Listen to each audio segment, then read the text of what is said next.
आज नेपाली राष्ट्रिय क्रिकेट टिमले देखाएको साहस र समर्पणले हरेक नेपालीको छाती गर्वले भरिएको छ।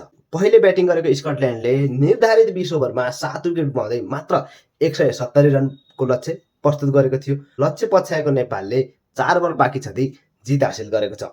नेपालका लागि कुशल भुर्तेलले 43, आसिफ शेखले 33 र दिपेन्द्र सिंह ऐरीले नट आउट 23 बलमै 50 रनको शानदार पारी खेल्दै नेपाली राष्ट्रिय क्रिकेट टिमलाई जित दिलाउन सफल भएका छन्। त्यस्तै बोलिङतर्फ सोमपाल कामीले 3 विकेट र नन्दन यादवले 2 विकेट हात पारेका छन्।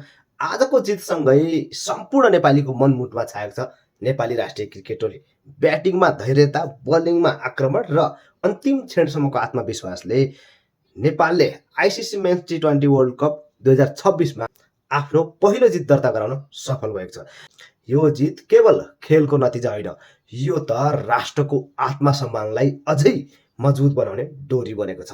धन्यवाद वीर गोर्खाली खेलाडीहरूलाई। आज 3 करोड नेपालीहरूको छाती गर्वले फुलिएको छ। जय नेपाल।